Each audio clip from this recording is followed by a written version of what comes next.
Madame, Monsieur, bonjour ou bonsoir selon le lieu d'où vous nous recevez. Merci d'avoir pris une fois encore le rendez-vous de ce forum des rédactions. Je tiens à dire un grand merci à ceux qui restent fidèles à cette émission et qui aiment nous suivre et qui font leurs commentaires sur les différentes plateformes. Pour aujourd'hui, nous allons parler donc des réformes dans le secteur funéraire. Les réformes dans le secteur funéraire et nos réalités socio-culturelles, c'est le thème de cette émission. Quelle analyse faire? Nous avons les débatteurs sur ce plateau. Nous pourrons donc décortiquer quelques articles du décret en vigueur désormais et nous pourrons faire les différentes analyses par rapport aux réformes dans ce secteur. Où en étions-nous? Où sommes-nous maintenant?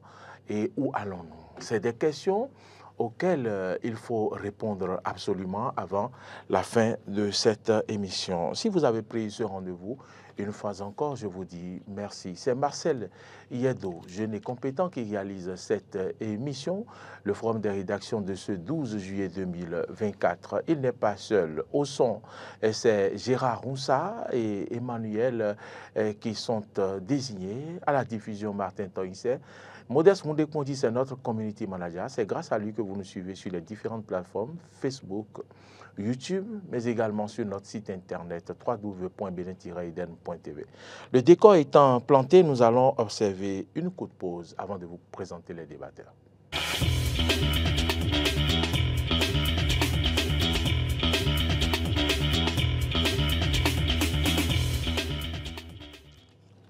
À ma droite, lui, ce n'est pas un journaliste, mais c'est quelqu'un qui connaît le métier. C'est un intrus qui connaît la maison, mais il est plutôt juriste. Entre journaliste et juriste, il n'y a qu'un pas. Et Landry Azimanzon, bonjour ou bonsoir. Bonjour, monsieur Agua. Merci beaucoup pour m'avoir invité sur ce plateau. Vous êtes Landry Azimanzon, vous êtes juriste, vous faites beaucoup d'autres choses, mais vous êtes venu sur ce plateau pour apporter votre modeste contribution à travers nos analyses, à travers ce nouveau décret pris par le gouvernement en place pour améliorer les choses en ce qui concerne les réformes, en ce qui concerne le domaine funéraire. Merci d'être venu sur ce plateau. À ma gauche, quelqu'un que vous connaissez, Oumar Adéanjou. Bonsoir. Bonsoir Maurice, bonsoir à tous, bonsoir à Landry.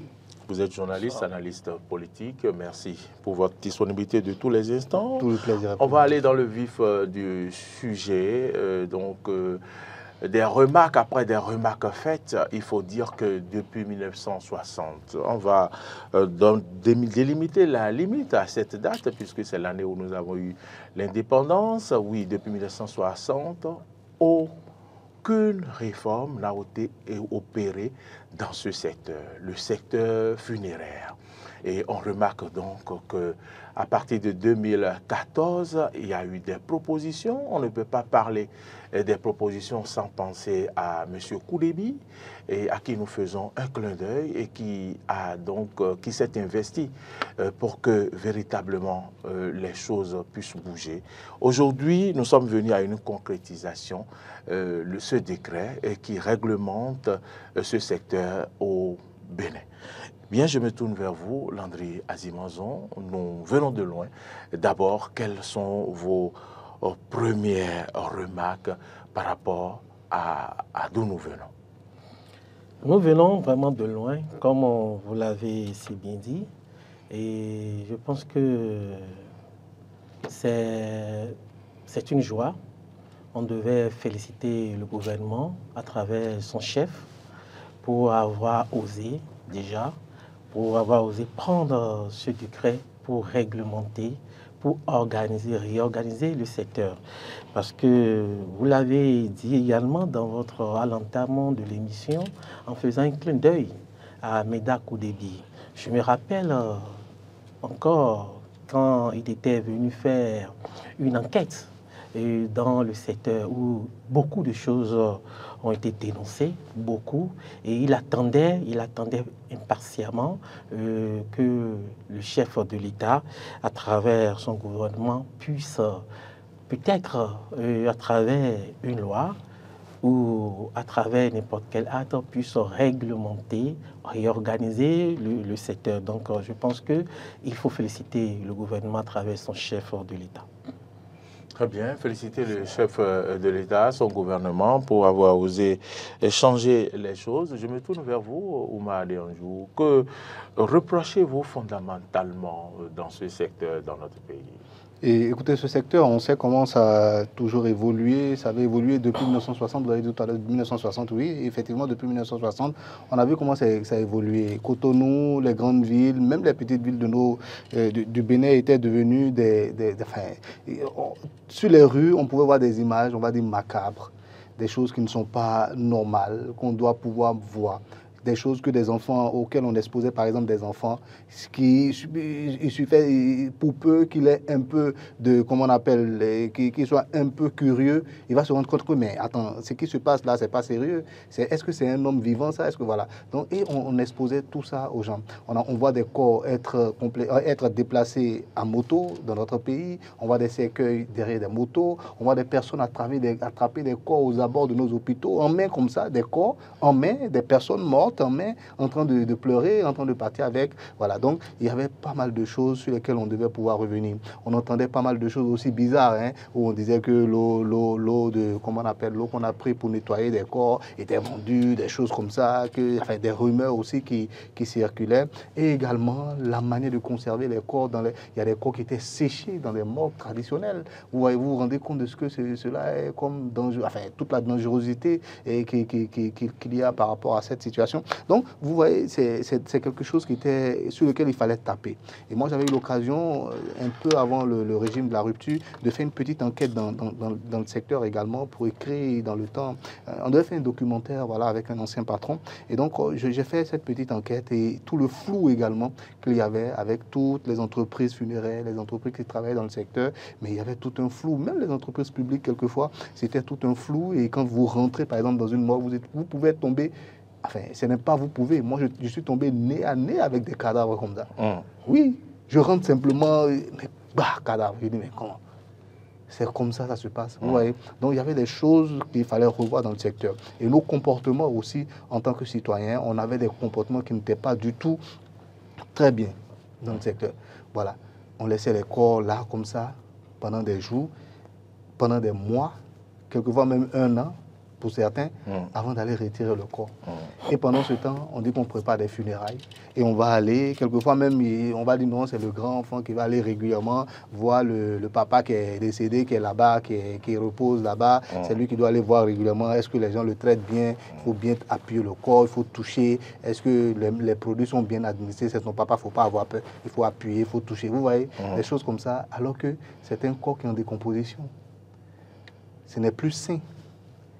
L'âme de ton père n'est plus là, c'est rien que le corps. Et vous conservez cela parce que vous voulez faire des cérémonies grandioses, pompeuses. Voilà, c'est des réalités que nous déplorions dans le temps. Et c'est donc normal que nous puissions saluer cette vision-là du chef de l'État de vouloir remettre les choses en ordre, de vouloir remettre des choses sur de bons rails, on va dire, afin que ce pays-là aussi puisse évoluer dans ce secteur. Oui, parce que c'est des choses macabres qu'on n'a pas besoin de voir dans nos villes, dans nos contrées, même les plus reculées.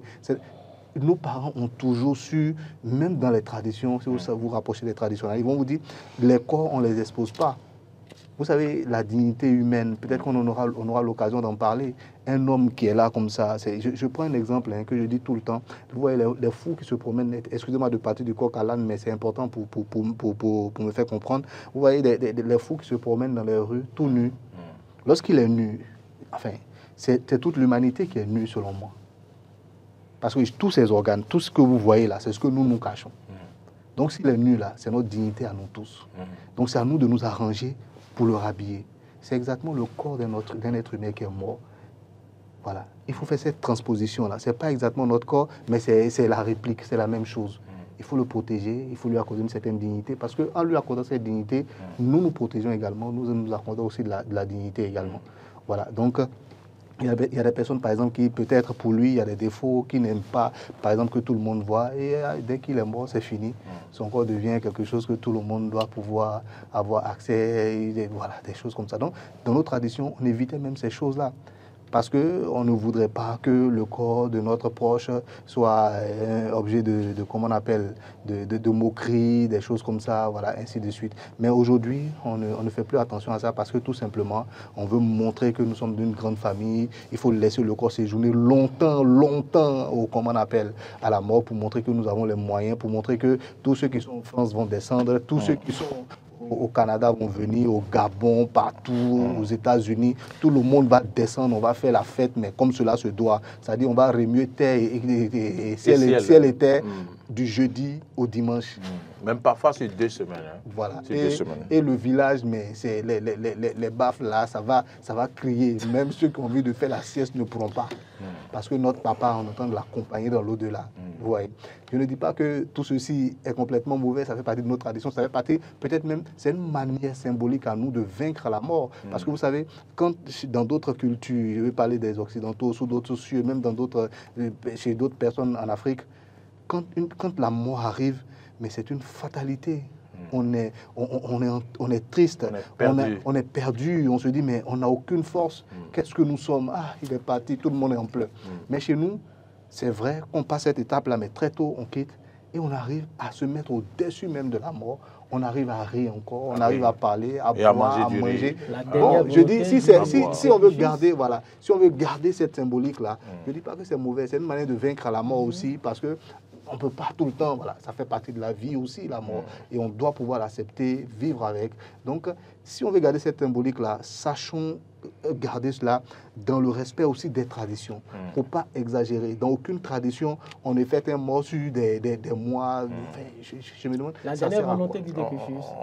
La dernière volonté, si ce dernier, pour sa dernière volonté, dit « je veux que vous me faites ceci, je veux que vous me faites cela », mais il faut exécuter la dernière volonté du décujuste. Oui, ce n'est pas moi qui l'ai dit, les textes aussi le disent également. Lorsque vous prenez le code des personnes et de la famille, la dernière volonté du décujuste doit être respectée. Oui, je suis complètement d'accord. C'est le moment également. Et si le défunt demande à ce que ses enfants, que tous ses enfants soient présents. Hein, à son enterrement, je pense que... La dernière volonté... On va venir à ces petits détails. On va évoluer. Peut-être qu'il faut se On va évoluer. On va revenir. Le 19 juin, le président de la République a signé le décret numéro 2024, puisque c'est de ça qu'il s'agit, tiré 991 du 19 juin 2024, portant réglementation du secteur funéraire en République du Bénin. Allons à l'article 30. Allons à l'article 30. L'article 30 qui déjà donne un délai de 30 jours. Je pense que c'est l'article 31 qui, donc, je vais donner rapidement l'intitulé de l'article 30, les effluents, c'est ça? C'est ça? C'est pas ça? C'est quel article qui donne 30 jours pour l'inhumation? L'article 60, c'est quel article? C'est vers la fin, en tout cas. Alors, on comprend donc que dans ce décret, des dispositions ont été prises pour l'inhumation. Et que désormais, ces corps, ces dépouilles qui traînent dans les morgues pendant 2 mois, 3 mois, 6 mois, 1 an, en 1 mois, désormais, les Béninois doivent inhumer, d'accord, le défunt. Réaction.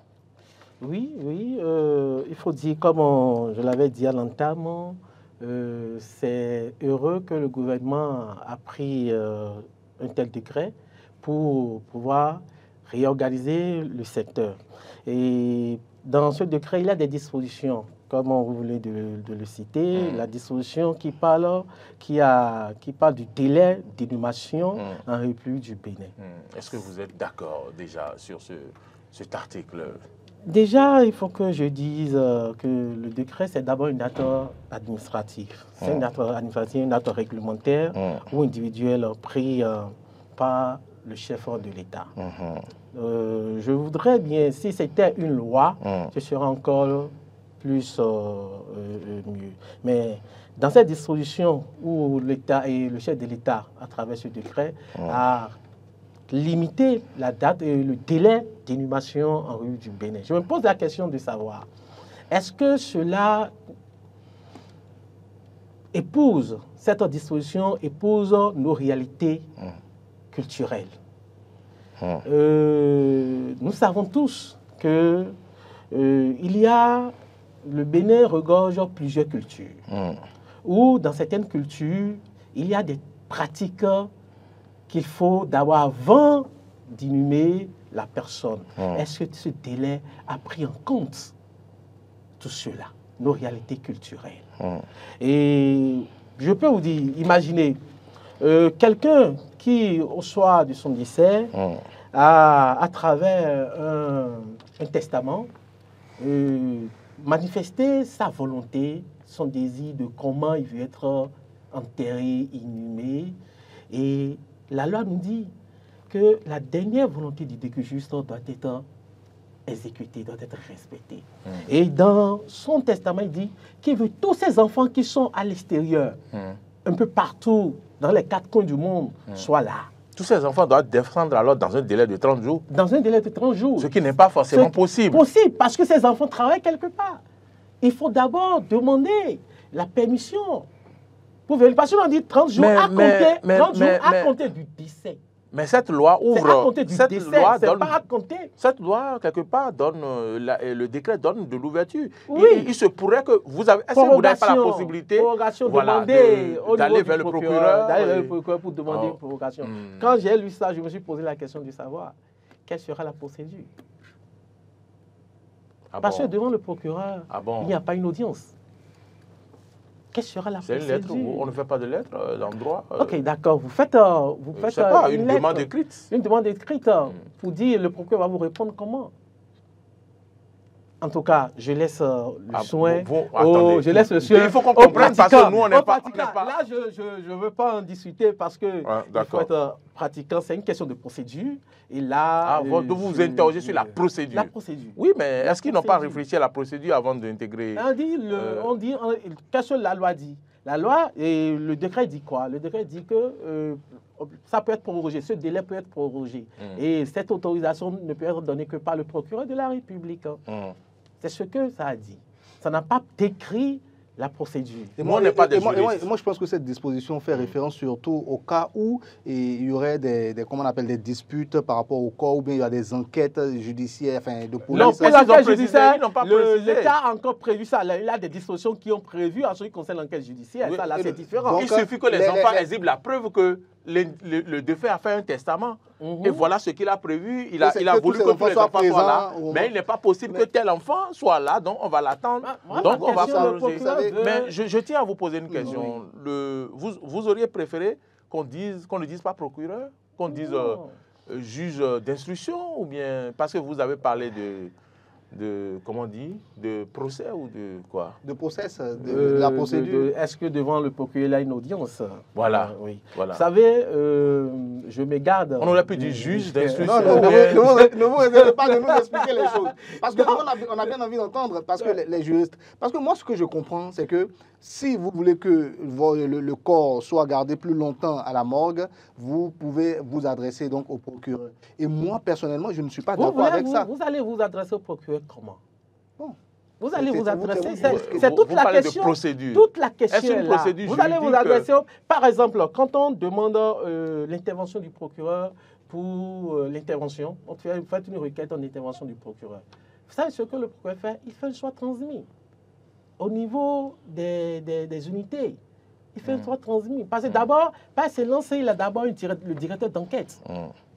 Par excellence. Il est directeur d'enquête. Et quelles sont vos inquiétudes? Si vous êtes venu sur le plateau, lorsqu'ils adressent maintenant, parce qu'on dit le procureur donne l'autorisation.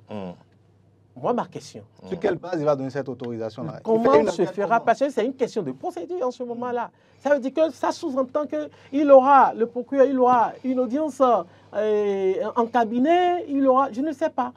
Je ne sais pas. Peut-être ça sera C'est l'occasion une pour lui question, en tout d'interpeller cas, les forces de l'ordre qui vont aller vérifier les raisons pour lesquelles on demande... Vous soulevez un problème important sur lequel nous allons investiguer pour comprendre, pour mieux comprendre. Moi, si le décret me disait, par exemple, le président du tribunal, une autorisation du président du tribunal après avis du procureur de la République, si le décret me disait ça, c'est que là, il y a la procédure, ça saute aux yeux.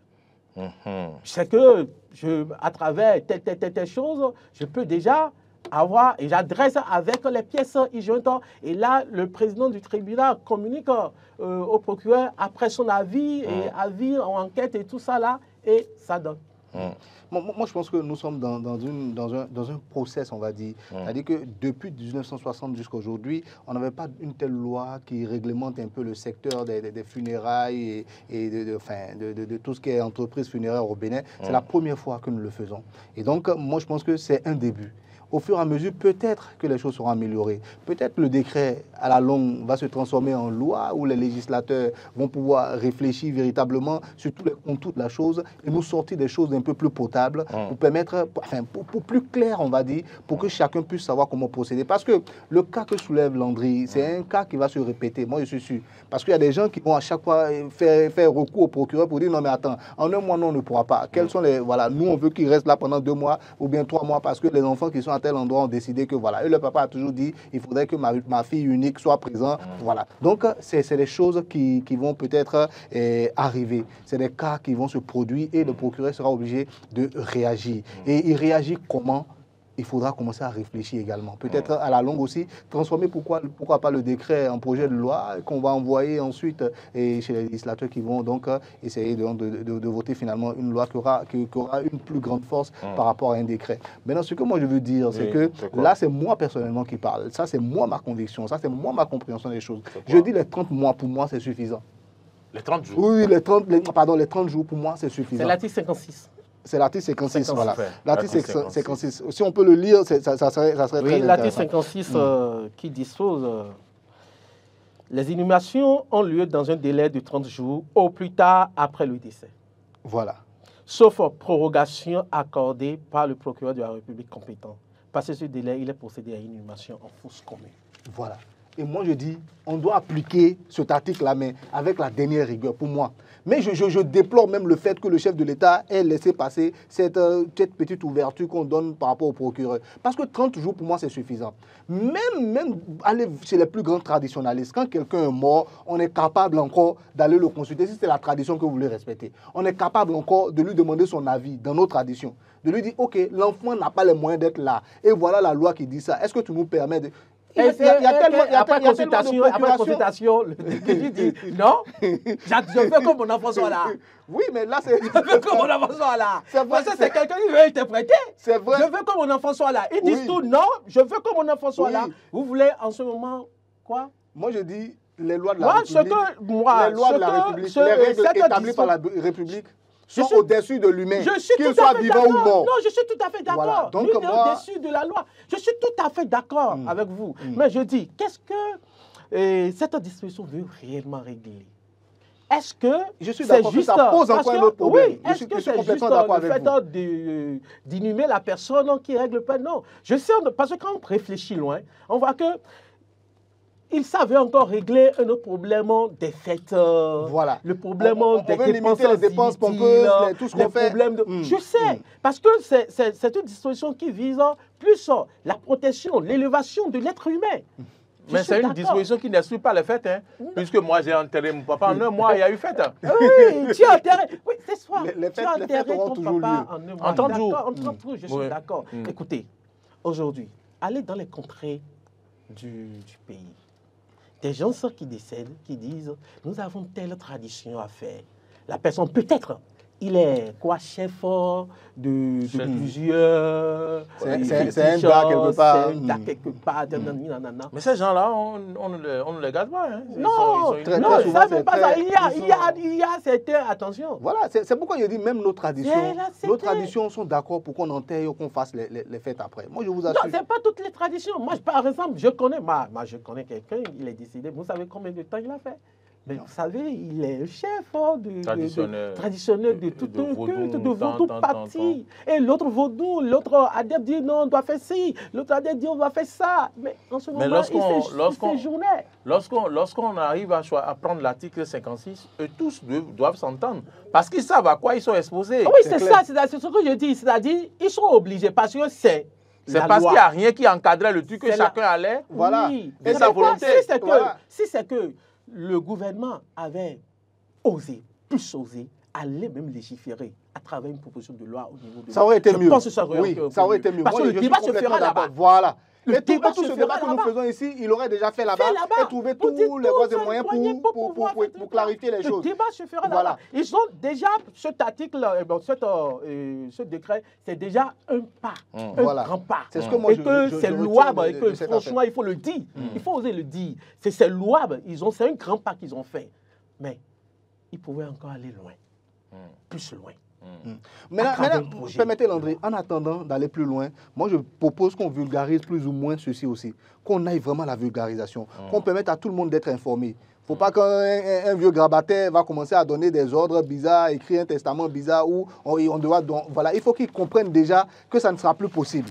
C'est important, c'est une question d'éducation aussi désormais. Voilà, parce que ce n'est pas des choses qui sont acceptables dans une culture, dans une civilisation où on a une bonne compréhension des choses. C'est pas normal. Venons à une réalité, Oumar. Article 20. Un corps n'est pas, je sais pas moi, une viande qu'on doit conserver, je ne sais pas moi. Article 20. Landry, les entreprises funéraires fournissant des services de transport peuvent être requises sur autorisation du procureur de la République compétent par les officiers de police judiciaire pour effectuer les transports de dépouilles mortelles de personnes décédées sur la voie publique, de personnes dont l'origine criminelle du décès est suspectée, de personnes indigentes ou de dépouilles mortelles susceptibles d'être mises sous main de justice. Mais le transfert à l'article 21, le transfert au Bénin d'une dépouille mortelle après mise en bière ou des restes mortels en provenance d'un autre État est subordonné à l'autorisation du ministère chargé, tout ça. Et dans cette rubrique, on nous dit que lorsqu'une personne décède, le fait qu'on voit les gens transportés sur moto, sur autre et autres, qui doit avoir la structure funéraire qui doit envoyer un véhicule, d'accord, pour chercher le corps, pour déplacer le corps. On ne doit plus voir ce spectacle macabre que nous observons. Oui, c'est pas bon. Si on a les moyens de pouvoir, comment on appelle, installer des bâches, prendre des sièges, payer des mais on n'a pas les moyens au moment où la personne décède. Voilà. On a même déjà épuisé tous ces moyens. Je ne suis pas d'accord. C'est là la question. Si on mobilise bien, on peut trouver ces moyens-là également. Nous sommes en Afrique. Il y a encore la solidarité chez nous. On peut le faire. Et je ne suis pas sûr que ça coûte les yeux de la tête non plus. Voilà. Même si, écoutez, c'est vrai que tout ceci vient régler un problème. Mais moi, je dis, on ne va pas balayer du revers de la main tout ce qui se faisait avant non plus. C'est pas que je veux inciter les gens à ne pas obéir aux lois. Chez nous, même pour transporter un corps dans l'ancien temps, on sait comment ça se passe. Hein? Les rameaux qu'on attachait, les choses qu'on faisait sur comment on appelle l'instrument qui devait servir à transporter le corps. On prenait toutes sortes de dispositions. Parce que c'est un être humain qui part. Il faut lui accorder de la considération. Un être humain couché, même dans certaines cultures chez nous, un corps qui passe, tu t'arrêtes et tu enlèves même ton chapeau parce que c'est comme ça. Il faut lui accorder ce respect-là. Sa mémoire est importante. Il a fait un temps sur Terre et il a fini, il s'en va. Voilà. Donc, il y a toute une procédure qu'on met en place. Donc, c'est une manière de... Enfin, notre culture est en train d'évoluer, notre civilisation est en train d'évoluer, notre société est en train d'évoluer vers quelque chose. Il y a d'autres manières maintenant de faire et nous devons nous adapter. On ne peut pas transporter un corps comme ça au vu, au sud de tout le monde. Est-ce que le décret est fait pour certains Béninois et d'autres ne doivent pas respecter? Il y a des villages qui sont à 50 km. Oui, suivez mon raisonnement. Suivez mon raisonnement. Parce que vous êtes en ville. Vous êtes en ville. Les problèmes ne seront pas disponibles dans des contrées très reculées. Je suis d'accord. Il faut déplacer le corps de 50 km à la morgue centrale de la ville. Il n'y a même pas de véhicule là-bas pour trouver motos et médias. C'est un problème. Je vous dit, sous le contrôle de Landry, bien sûr, c'est que ceci est un décret. OK? Si jamais des gens commettent des infractions là-bas, les juges ne sont pas cons non plus.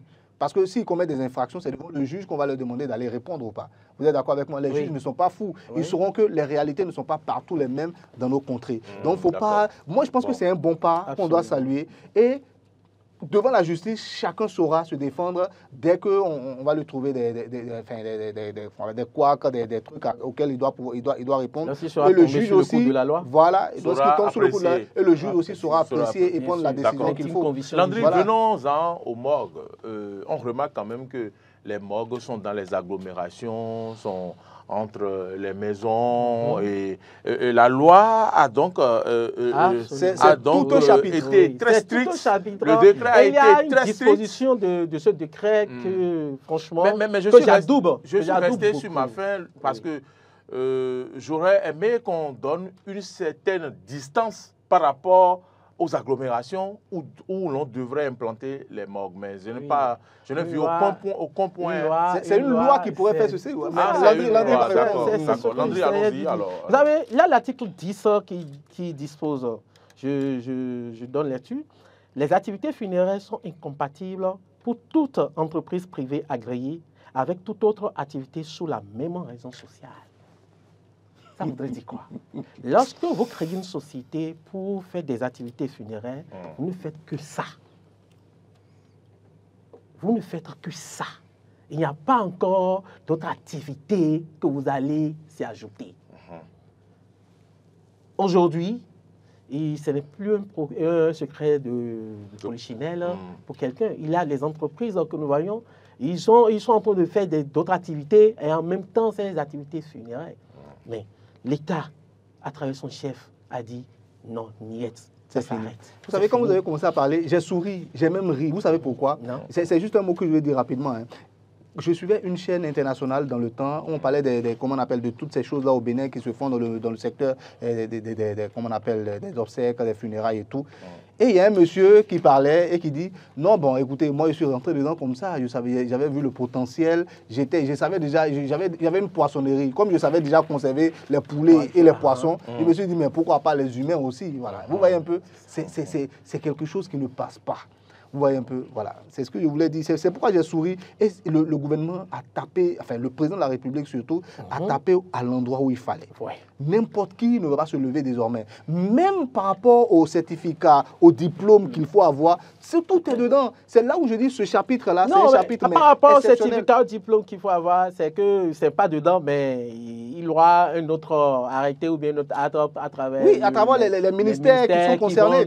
Voilà, c'est ce que je dis. C'est ce que je dis. Qui vont définir cela. Mais il y a l'article 23 qui a également réglementé en ce qui concerne les activités et cette société-là où ils doivent être implantés, les dispositifs qu'ils doivent avoir et tout.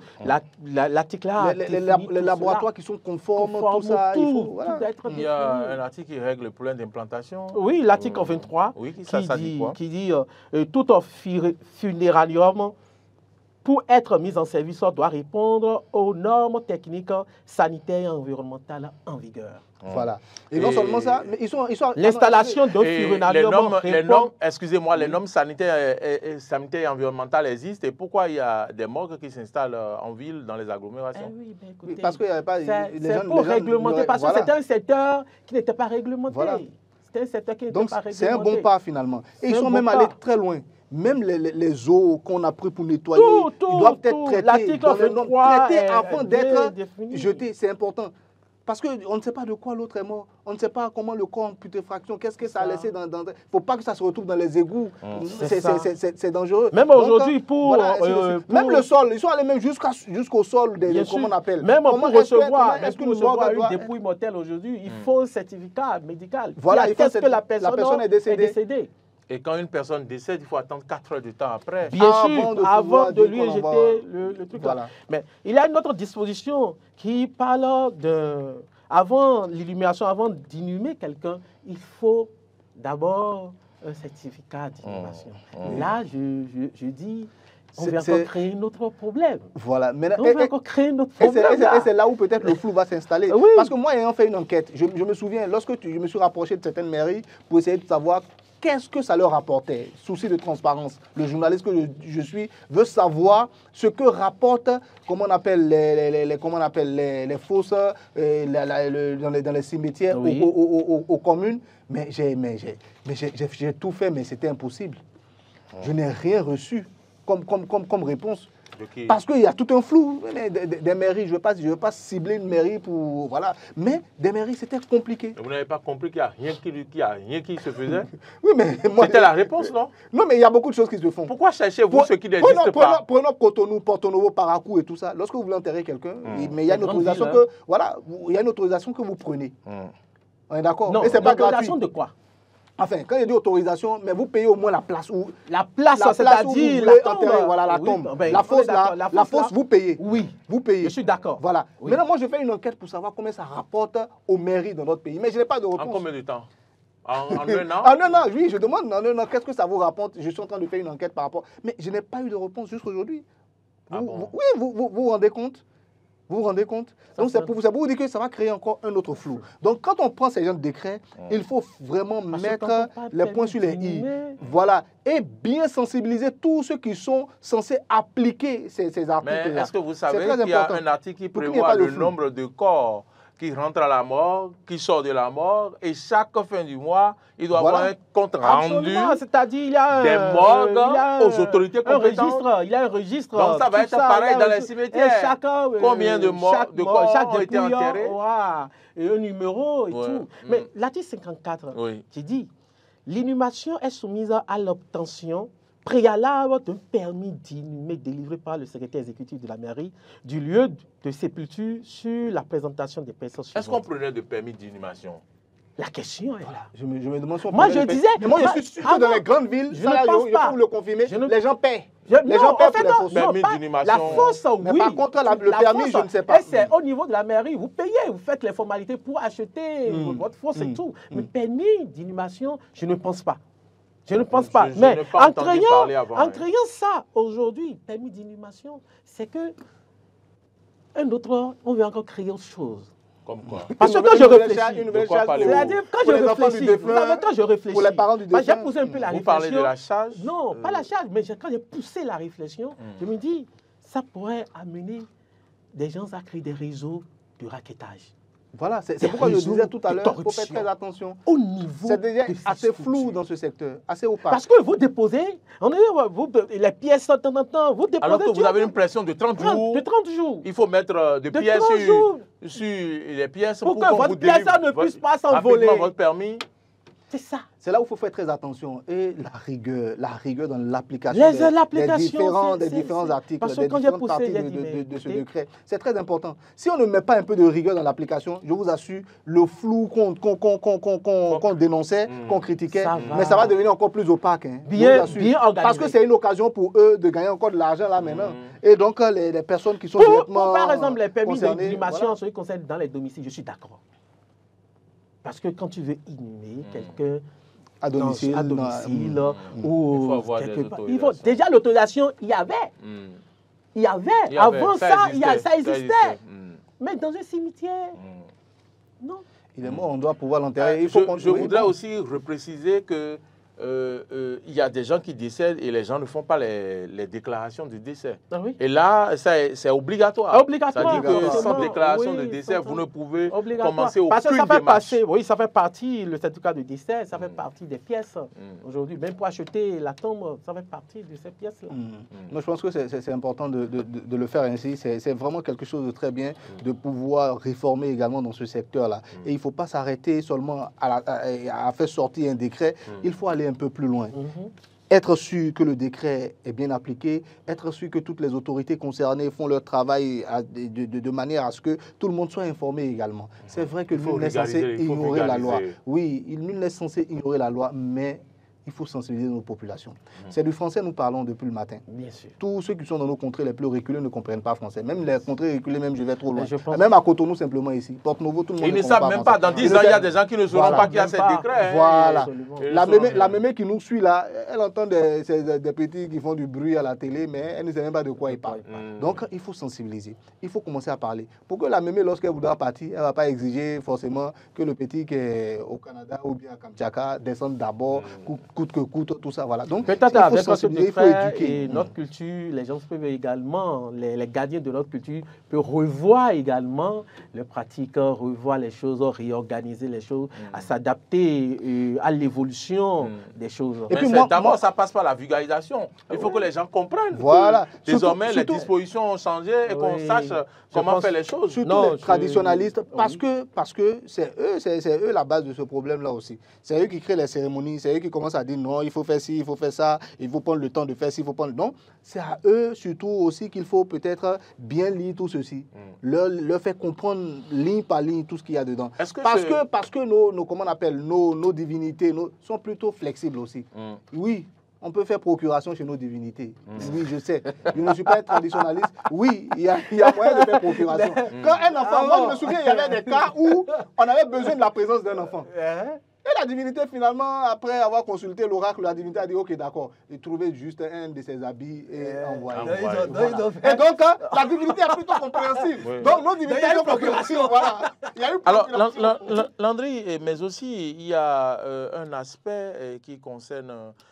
ces dispositions qui ont été prises. On a parlé des morgues, on a parlé de l'inhumation, mais aussi il y a un aspect, je vais revenir là-dessus, mais en attendant, on va suivre ce que pensent certains citoyens que nous avons interrogés et qui se sont prononcés par rapport à l'annonce des réformes. C'était à l'annonce des réformes, maintenant le décret est sorti, on va écouter leurs propos. Je pense que cette décision est la bienvenue. Parce qu'il le faut. Il faut réformer ce secteur aussi. Parce que les gens qu'on va déposer dans les mondes, ce sont nos parents, ce sont nos frères, ce sont nos sœurs. Et il faut que ces corps soient bien entretenus.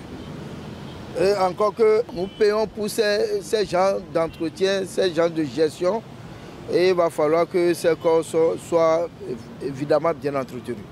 D'abord, quand on va, l'accueil d'abord. L'accueil. Et avant de même parler de l'accueil, le milieu même où on installe, on crée ces genres de choses, normalement ça ne doit pas être proche des agglomérations. On doit les éloigner un peu des agglomérations. Et non seulement on doit les éloigner un peu des agglomérations, mais ça doit respecter certaines conditions. Je pense que le gouvernement, en son temps, prendra des mesures qu'il faut pour réorganiser tout ça là. Qui vient déposer les formalités remplies? Puisqu'il arrive des fois que les gens vont déposer leur corps et après, on ne les retrouve pas.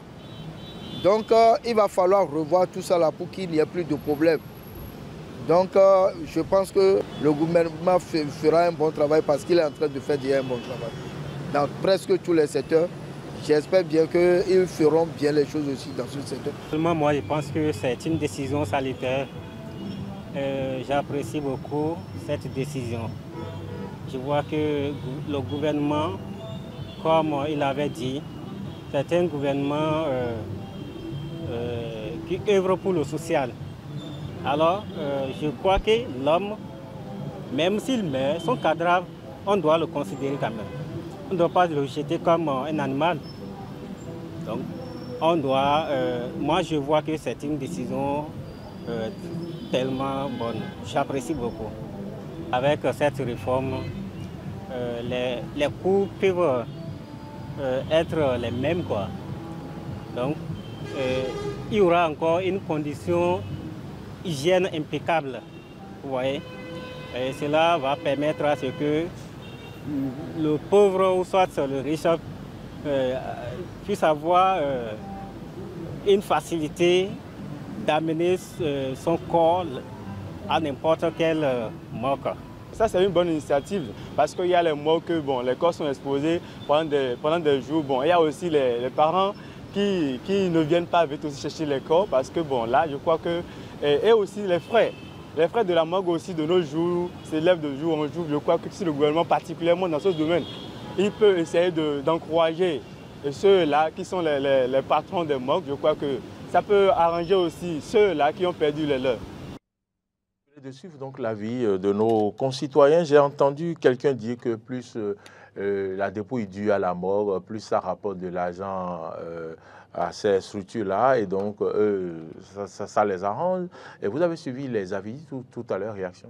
Oui, la réaction, oui, il y a par rapport à cet aspect que vous avez dit, ça rapporte de l'argent. Il y a des lobbies certainement qui sont derrière, qui ne voudront pas que tout ceci se passe très bien, mais il y a ça aussi. Et moi, j'ai apprécié aussi ceux qui sont revenus sur l'hygiène dans les morgues. Parce qu'il y a une image qui me revient régulièrement après, quand j'ai voulu faire mon enquête. Il y a quelqu'un qui avait déposé un proche à la morgue. Et ce proche-là était quelqu'un qui était d'une hygiène impeccable de son vivant. Je vous dis, hygiène impeccable. Et donc, il va là-bas, lui, il doit retrouver le corps de son proche et peut-être prier, je ne sais pas, il avait peut-être, voilà, il devait aller voir le corps en tout cas. Il arrive là-bas, on lui sort le truc et les effluves, tout ce qu'il a accueilli, mais il dit que lui, il a été traumatisé pendant longtemps par ça. Cet individu que lui l'a connu, mais d'une hygiène impeccable, et on l'a maltraité comme ça. C'est-à-dire que même dans l'au-delà, il serait complètement révulsé, mais complètement fâché, quoi. Vous voyez un peu. Donc, c'est important aussi de pouvoir mettre l'accent sur l'hygiène. Et je pense que ce test-là met véritablement l'accent également sur l'hygiène. Parce qu'ils sont allés même jusqu'à dans les détails. Les sols, les quoi, comment est-ce que ça... Voilà, donc c'est important. Comment est-ce que dans une morgue, tout doit être quadrillé? Là où les vivants viennent pour... Comment est-ce que ça doit être? La salle d'attente, le laboratoire, mise en biais, les dimensions voilà. même des portes. Hein. Toutes ces tout choses. Tout est dans l'article. Voilà, on n'a pas les dimensions des allées. Voilà, tout ceci a été vraiment pris en compte. Voilà, je ne sais pas si Landry a quelque chose à ajouter par rapport à ça. Absolument, voilà. Parce que le temps est fini. Meda Koudebi, lors de son rapport, il avait tout dit, Meda Koudebi. Il avait fait un travail magnifique, impeccable. Il n'était pas seul. Oui, c'est une ONG. C'était une ONG. Oui. Donc, il avait dénoncé tous ces lobbies qui étaient derrière. Il disait, mais que c'est tout un lobby, que c'est une association, ceux qui sont derrière, que ce n'est pas chose. Ils n'ont pas d'intérêt à ce que les choses changent. Pas du tout, parce que ça les rapporte énormément. Ça les rapporte. Parce que vous savez, lorsque vous amenez votre corps, le corps, la dépouille à la morgue, ça commence, il y a un montant. Lorsque ça fait un temps donné, ça fait une semaine après, 2 semaines après, ça monte. Majoré à chaque fois. Majoré, un mois, ça monte. Un mois. Ouais. Et même des langues disaient que ces gens-là, ils font encore des pratiques pour que vous ne vous s'en souvenez plus de votre corps, mais vous ne venez plus pour qu'ils gagnent plus d'argent. Landry, le temps qui nous est imparti tire à sa fin. Les sanctions. On ne peut rien faire sans sanctions. Qu'est-ce qui a été prévu? Qu'est-ce qu'on retient rapidement parmi les sanctions les plus importantes? Je vois que le décret n'est pas allé loin. Parce que ces sanctions, avertissement, amende forfaitaire, on dit amende forfaitaire. Parce que quand on parle d'amende forfaitaire, 5 000, c'est forfaitaire. Voilà. Même l'intitulé, c'est un casse-tête déjà pour le juge lui-même. Combien je vais même fixer voilà, le juge amende forfaitaire, fermeture temporaire, amende forfaitaire. Le décret n'est pas allé loin. Il n'a pas osé. Parce que... c'est vous-même qui avez dit que c'est un début, non? Que c'est un effort, il faut saluer les efforts. Même déjà... Donc aussi, ils ont fait un début pour les amendes, pour les sanctions. En ce qui concerne les sanctions, par exemple, quand on reste quand même sur notre fin. C'est ça. Sincèrement. On reste sur notre fin. Il n'y a pas de peine, il n'y a rien, il n'y a rien il n'y a pas de mesure de coercition pour obliger les gens à respecter véritablement les choses. N'importe qui créera encore ces trucs-là et il va attendre, non, ils vont m'avertir bientôt. Dès qu'ils vont faire l'avertissement là, on va faire ci. Lorsqu'ils vont faire ci. Par exemple, il y a une faute, il dit atteinte volontaire à l'intégrité physique d'une dépouille mortelle. Et on me parle et sanction, fermeture temporaire et amende forfaitaire. Non, ça c'est minimum peine de prison. Enfin, je ne sais pas moi. Il faut décourager cela à jamais. Parce que celui qui a créé la société, le promoteur de la société, et le personnel qu'il a recruté. On estime que c'est un personnel qualifié. Landry, on décompte, vous avez à l'écran. Oui, on estime que c'est un personnel qualifié, qui a la qualification requise définie par les arrêtés, par l'État et tout. Et bien qu'après, on dise qu'il a eu atteinte volontaire de l'intégrité physique. C'est un manquement grave. C'est un manquement grave. On ne peut pas dire que c'est une fermeture temporaire. La manière la plus sévère possible. Non. Et puis ces sanctions-là qu'ils mettent en place, je passe toujours sous le contrôle de Landry qui lui est un juriste, mais c'est un casse-tête qu'on crée au juge, quoi. Comment je vais sanctionner? Je sanctionne comment? Voilà une faute très grave, on me dit avertissement, on me dit si. Alors que je sais que ça l'envoie dans d'autres dispositions, voilà, c'est compliqué. Non, il faut penser à réfléchir, il faut commencer à réfléchir à comment faire pour que tout ceci devienne un projet de loi, peut-être dans les années à venir. C'est déjà bon, hein? Peut-être dans les années à venir, pour que ça devienne un projet de loi qu'on va envoyer devant le législateur, les législateurs qui vont s'asseoir et réfléchir et mettre tous ces cas pratiques que nous avons, les mettre là-bas en débat afin qu'ils puissent trouver les voies et moyens. Et l'autre chose que j'aimerais ajouter, c'est que le gouvernement est allé très loin, le président, pardon, est allé très loin parce que c'est un décret présidentiel. Il dit même pour les crématoriums, les règles qu'il faut rester. Vous savez, aujourd'hui, ça commence à prendre de l'ampleur chez nous. Aujourd'hui, les gens ont envie d'être incinérés, ils préfèrent que ce soit leur sang qui soit jeté. Ils ont même parlé d'incinération au bois.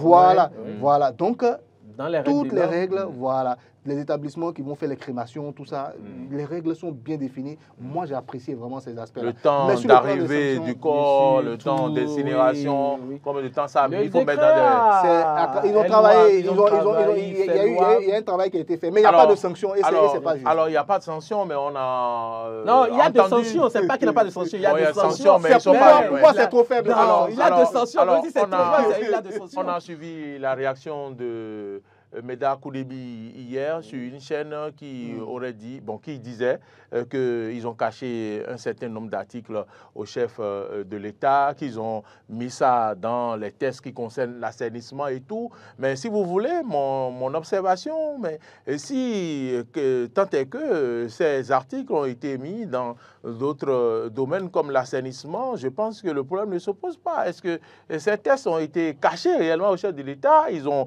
simplifié et puis ils ont donc pris en compte ces articles ailleurs. Est-ce que vous y trouvez de problèmes, vous?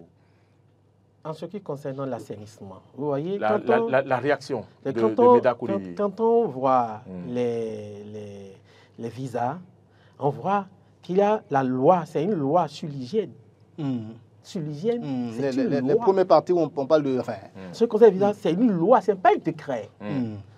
Il y a la loi sur la protection de la santé des personnes en revue du Bénin. C'est une loi, ce n'est pas un décret. Il y a la loi cadre sur l'environnement. C'est une loi, ce n'est pas un décret. Voilà. Vous voyez. Et si Meda Koudebi dit ça, je pense qu'il a vraiment ses raisons. Parce que peut-être il sait que c'est un pas, mais il est resté sur sa faim. Peut-être qu'il attendait que ça soit une loi, que ça soit légiféré. Il n'a pas parlé de loi, il a dit qu'il y a des articles qui ont été cachés. Oui, c'est la réponse qu'il donne. Peut-être que le chef de l'État aussi s'est dit, mais écoutez, ces aspects-là, je pense qu'il y a des lois qui le prennent en compte. Parce que même avant de rentrer dans le Non, c'est pas ça. Il a expliqué. Je ne sais pas si vous l'avez suivi.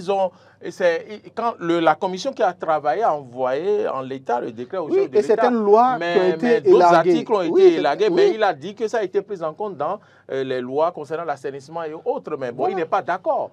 Il aurait aimé que tout soit pris en compte. Moi, je pense que l'essentiel est quoi? Peut-être pour lui, il voudrait que ça soit ici pour que tout le monde puisse. Lorsque tu prends déjà le décret... Mais quand on va loin, on comprend qu'il y a des articles qui n'arrangent pas des gens. C'est possible. Ça ne les arrange pas que ça figure dans ce décret. C'est clair. Dès l'instant où on gagne des dividendes par rapport à quelque chose, il y a des lobbies qui se forment.